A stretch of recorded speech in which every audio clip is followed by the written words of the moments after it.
Virgo, the end of a 13-year karma has arrived. There's a date you didn't mark on the calendar, but your body knows it by heart. It's not a birthday, it's not a holiday. It's the day something inside you silently shifted, without asking permission. And you only noticed the sound of the change much later, when it was too late to go back to being who you were before. 13 years. Stop for a second and feel the weight of that number, not as a mathematical calculation, but as a physical, almost bodily sensation of something that has been carried for too long on the back of a person who learned to carry weight without complaining. You, Virgo, have a rare and almost invisible ability to keep functioning while something inside you slowly bleeds. Nobody notices. You organize the table, finish the work, solve the other person's problem, and all the while there's a debt running in the background, an account you didn't even know you opened, but which has been paid for 13 years, installment by installment, in a currency that nobody else sees anymore. And here's what no one has told you until now. This debt wasn't yours to begin with. You inherited it. You absorbed it from an environment, from an expectation, from a younger version of yourself that decided, at a moment you probably don't even consciously remember, that it would only have value if it corrected, adjusted, fixed what was broken around it. And the universe, with its implacable logic, accepted the deal. It began to collect. Since then, something within you has been working in the background, like a program running behind the main computer screen, consuming energy that is never listed anywhere. You call it responsibility, care, being reliable. But the real name is something else, more uncomfortable to admit. A karmic cycle running silently, and you have been its sole guarantor. Take a good look at the last 13 years. There's a pattern there, a thread running through different situations on the surface, but at its root it's the same thing repeated in different clothes. The relationship that demanded you erase yourself a little more. Work absorbed your identity in exchange for recognition that never quite arrived. The time you solved everyone's problems in the family and nobody asked who was solving yours. Each scene seemed isolated, a random event, bad luck, circumstance.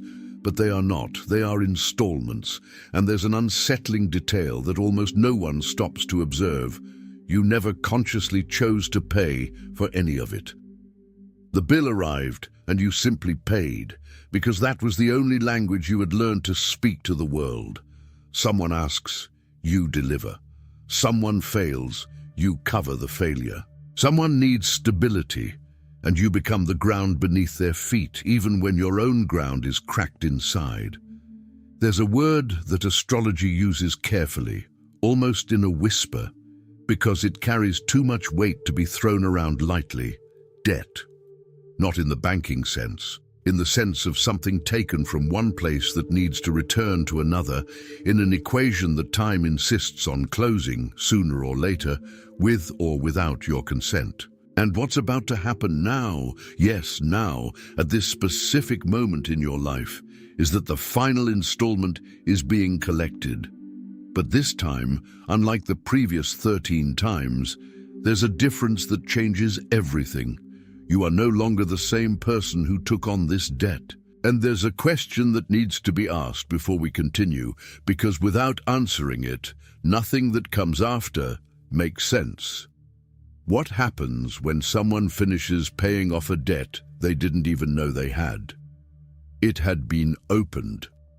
That's the question that keeps swirling around now, without a ready answer, bothering you in a way that you can't simply switch off and go back to your routine.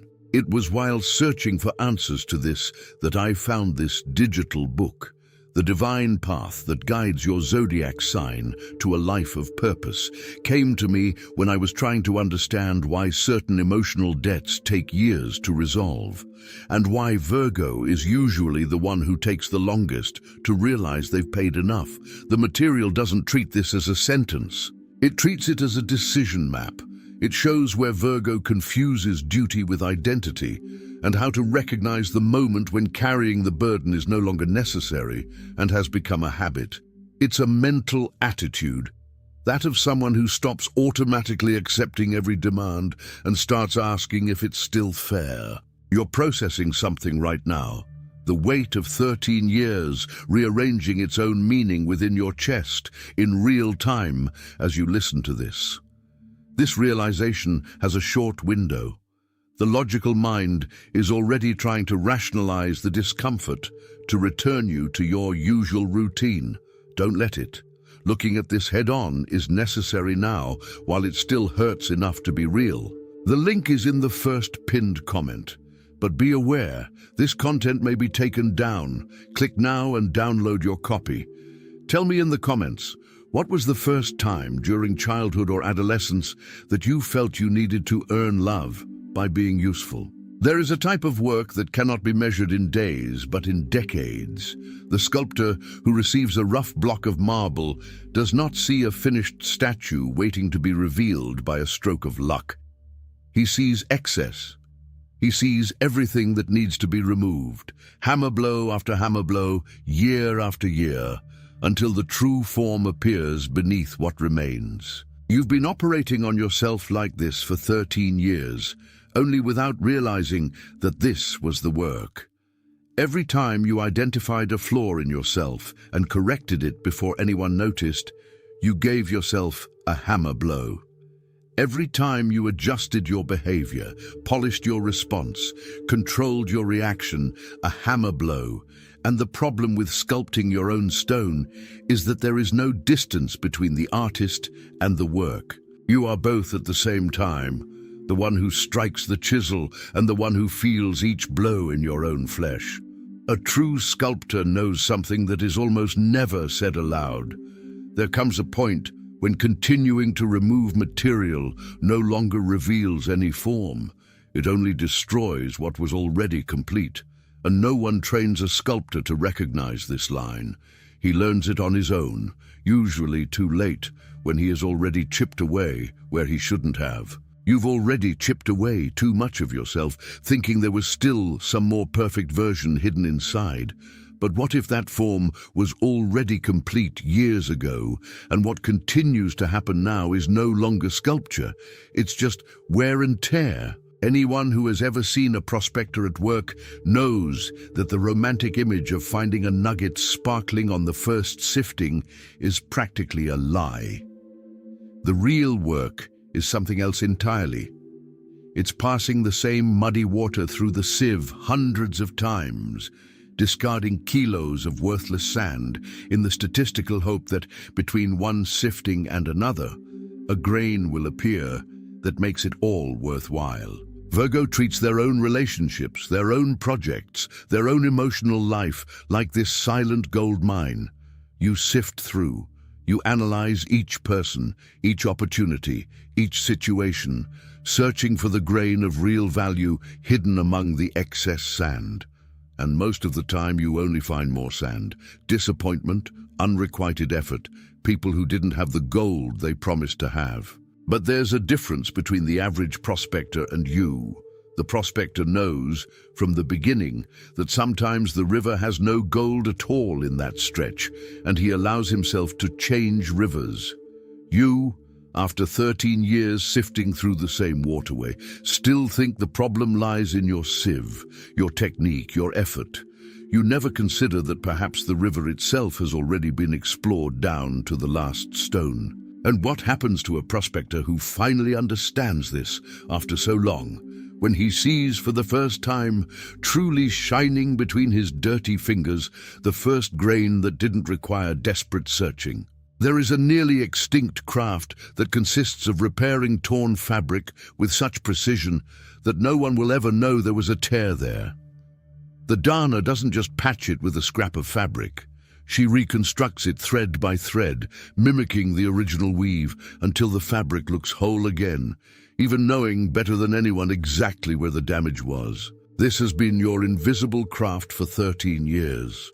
You've learned to mend every emotional rupture in your own life with such perfect detail that no one around you ever suspected the true extent of the tear, the disappointment you hid behind a functional smile, the betrayal you internally rearranged until you could continue living without visible drama. The abandonment you stitched up alone, in the silence of your own room, without asking anyone for help, because asking for help felt more like a pulled thread than a point of reinforcement.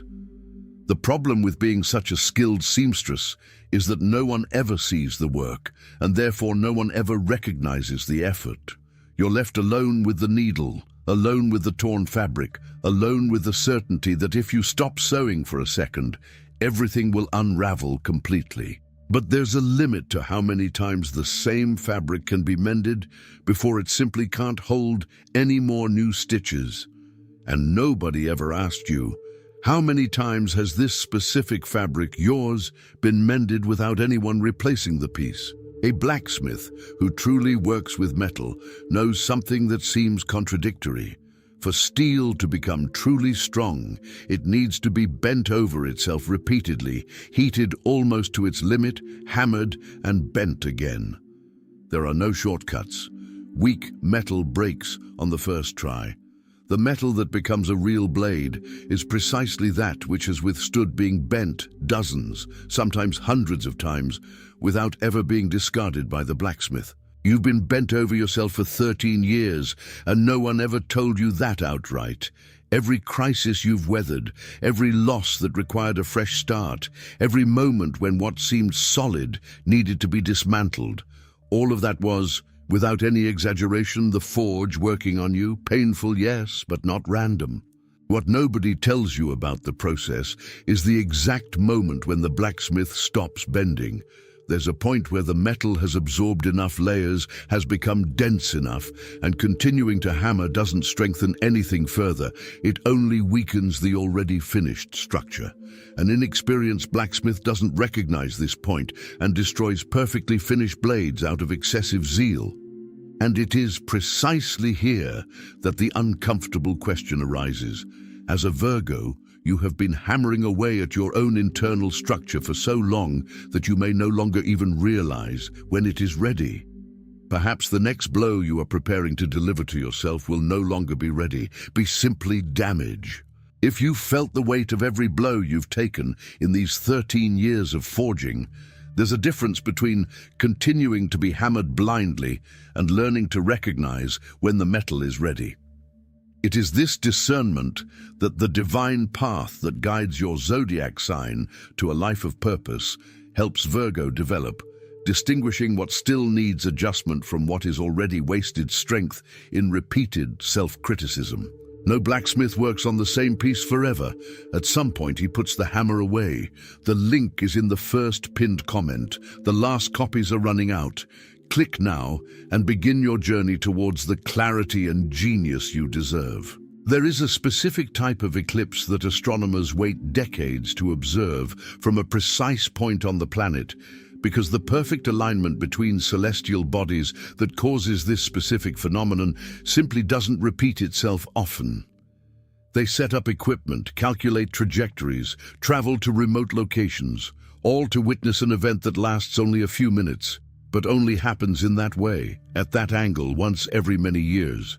The curious thing is that during the eclipse, the light changes in a way that confuses the senses. Animals behave as if it were night. Birds fall silent. The temperature drops. And for a few minutes, what has always been there, the sun, simply disappears behind something else, creating the illusion that it has ceased to exist. You've been living within a prolonged emotional eclipse for 13 years, believing that the light that disappeared was your own ability to deserve good things without having to work so hard for them. But an eclipse, by definition, is temporary. It obscures. It never goes out. The sun never ceased to exist behind the shadow. It was only temporarily obscured by the specific angle of everything you went through. And astronomers know something that most people don't. The end of an eclipse is not a smooth, gradual event. It's abrupt. One instant the shadow still dominates everything. The next instant the light returns with an intensity that dazzles anyone who has been looking in the darkness for too long. What will you do when your light returns so suddenly that you won't even have time to prepare for it? If the idea that your light might return abruptly and without warning has made you uncomfortable, it's because a part of you already knows it's coming. The problem is that no one taught Virgo how to prepare to receive their own light back, only how to deal with the darkness. The divine path that guides your zodiac sign towards a life of purpose exists precisely for this moment. It helps you recognize the signs of the end of the eclipse before it takes you completely by surprise. Astronomers don't wait for the eclipse to end with their arms crossed. They take action. You can too. The link is in the first pinned comment. The last copies are running out. Click now and begin your journey toward the clarity and genius you deserve. Before modern chemistry existed, there were alchemists who spent their entire lives trying to transform lead into gold. Most failed, of course, but the interesting thing isn't the material failure. It's what historians discovered centuries later about the true purpose of that work. The transmutation was never just about the metal. It was about the alchemist himself. The process of refining the raw material repeatedly through fire and patience was also the process of refining the person doing the work. For 13 years, you've been performing a kind of alchemy similar to pain itself.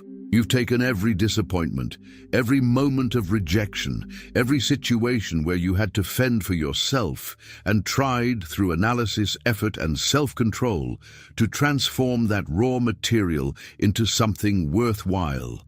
Wisdom, strength, a more complete version of yourself, and part of it worked. You are not the same person you were 13 years ago. But there is a secret that the most experienced alchemists carefully guarded. There comes a point when lead has become all it can become. Continuing to throw the same material into the fire, thinking that more transformation is needed, produces no additional gold. It produces ash, and ash doesn't transform into anything else. It only accumulates. You've already extracted everything each pain of these 13 years had to teach you. The question no one has asked until now is, what are you still trying to extract? Insisting on rekindling a fire that has already completely fulfilled its purpose. If you've recognized that you've already extracted everything that this specific pain had to teach you, but still don't know what to do with the remaining flames, that's exactly the turning point that the divine path that guides your zodiac sign to a life of purpose helps Virgo navigate, transforming old self-criticism into real purpose, without needing to continue burning what has already turned to ashes. Every wise alchemist knows when the work in the fire is finished. It's time to store the materials and use what has already been achieved. The link is in the first pinned comment. The last copies are running out. Click now and begin your journey toward the clarity and genius you deserve. There is an ancient craftsman whose work almost no one notices until they need it, the bookbinder. It is he who takes loose, still disorganized pages and transforms them into something that stands on its own, that can be closed without falling apart, that gains a cover capable of protecting everything written inside. And the most delicate moment of the entire process is not writing the pages. It's knowing the right time to close the book. The last 13 years of your life were pages. Every debt paid without complaint, every pain transformed into something usable, every time you held up your own cracked ground so that others could walk on it without noticing the crack. All of that was text being written, chapter after chapter, by a hand that never stopped working even when tired. And now comes the part no one taught you. Closing the book doesn't erase what was written. On the contrary, only by closing it can the story finally be read as a whole, with a beginning, middle, and an end that makes sense, instead of loose pages scattered to the wind, never forming anything complete. You no longer need to compulsively write about the same debt. It has been paid, perhaps not in the way you imagined, with explicit thanks from someone or a visible reward, but paid nonetheless, with the most honest currency there is, the time you dedicated to becoming who you are now. There is something profoundly serene in observing your own hands after 13 years of silent work and realizing that they no longer need to hold so much weight. That the book can finally be closed carefully, not because the story is over, but because an important part of it has indeed reached its natural end, and what comes after a good binding is not empty. It is an object ready to be taken anywhere, light enough to fit in your hand, strong enough to last. This, Virgo, is what the last 13 years have built in you, even without anyone realizing the magnitude of the work.